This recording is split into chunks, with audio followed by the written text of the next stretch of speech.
வராகி சுந்தரானந்த சித்தர்பிடம் சிவசம்பு மகா வாராகி அம்மன் ஆலயம் குருபியோய நமக. வருகின்ற ஆடி மாதம் என்று சொல்லக்கூடிய ஆடி பெருக்கு நன்னாளிலே 3/8/2026 ஆடி மாதம் 18ஆம் தேதி மிக அற்புதமான தேய்பிறை பஞ்சமி ஆடி பெருக்கு நன்னாள் வருவது. அப்பேற்பட்ட ஆடிப்பெருக்கு நன்னாளிலே ஆடிப்பட்டம் தேடி விதை என்று பெரியோர்களும் முன்னோர்களும் எடுத்துரைத்திருப்பார்கள். அந்த நன்னாளிலே ஆடிப்பெருக்கு நன்னாளிலே வரக்கூடிய இந்த தேய்பிறை பஞ்சமியானது மங்கல்ய பாக்கியம், சுமங்கலி யோகம், குடும்பத்தில் சந்தான பாக்கியம் என்று சொல்லக்கூடிய குழந்தை பாக்கியம், எல்லா பிரச்சனைகளும் தீர்ந்து நல்வாழ்வு அளிக்கக்கூடிய அற்புதமான பஞ்சமி.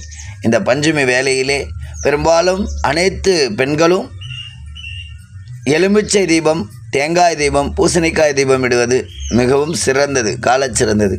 இந்த அற்புதமான சிவசம்பு மகா வாராகி அம்மன் ஆடிப்பெருக்கு தேய்பிறை பஞ்சமி நன்னாளில் அனைத்து பக்தர்களும் கலந்து கொண்டு அம்மன் அருள் பெறுமாறு உங்களை ஆலயம் அழைக்கின்றோம். வாழ்க நலமுடன், வளர்க இறையருடன். ஜெய் வாராகி, சிவசம்பு மகா வாராகி.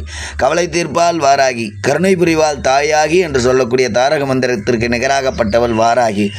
துயரம் தீர்ப்பால் வாராகி, துயர் துடைப்பால் தாயாகி என்று சொல்லக்கூடிய நிலைக்கு உட்பட்டவள். அப்பேற்பட்ட நிலைக்கு உட்பட்ட, அதாவது வாழ்வு வளம் பெறவும், வாழ்வு செழிக்கவும்,